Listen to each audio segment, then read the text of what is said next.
Beirut in 1982, Sabra and Shatila in 1982, Qana in Lebanon in 1995, Jenin in 2002, Gaza again in 2008 and 2009.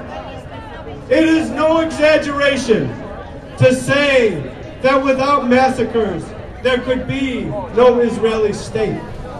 That is the truth. And to be honest, we have to say this. There could also be no United States of America without massacres. The extermination of the indigenous people. Just as there could be no Israel as we know it without a policy of massacres, Israel would not be able to do what it does against the Palestinian people and against all the peoples in the Middle East and the world, including many, many crimes against the people of Africa, without the vast economic and military aid it has received and continues to receive from the government of the United States and the diplomatic cover that the U.S. presents, that the U.S. government gives to Israel and allows it to act with impunity. But I want to end on this note, which is a note of optimism and hope. 2 days ago, the New York Times lead article on Thursday, in the first sentence said, the situation in regard to Gaza is untenable.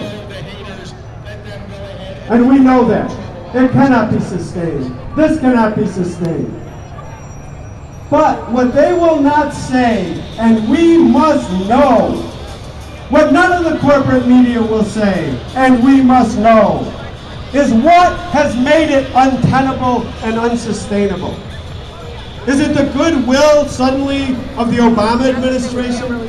No. It is the struggle of the people that has made it untenable. All the organizations that are here today, we salute you all. All have contributed to this movement. But above all, we salute the Palestinian people whose struggle, and this too is no exaggeration, is one of the great heroic struggles in human history.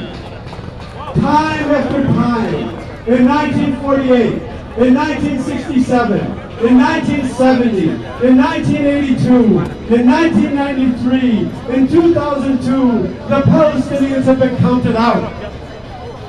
But the Palestinians are not out. They are not gone. And they are not leaving. They are continuing the resistance, this heroic resistance against great odds. One thing I have to say is that we all wish that all change could come about through nonviolence. We wish that. But if you look at the last week, not only the attack on the flotilla, but the extreme brutality in Berlin yesterday by peaceful, nonviolent demonstrators by the government of Israel, which happens every time there is protest. We would really have to be very presumptuous to say to the Palestinian people, you should only engage in nonviolent resistance. That is not for us to say.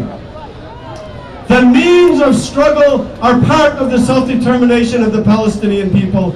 We support that right to self-determination, and we support their right to choose the means by which to achieve their liberation. Let's conclude and chant again as we get ready to march. End the siege of Gaza now! End the siege of Gaza now!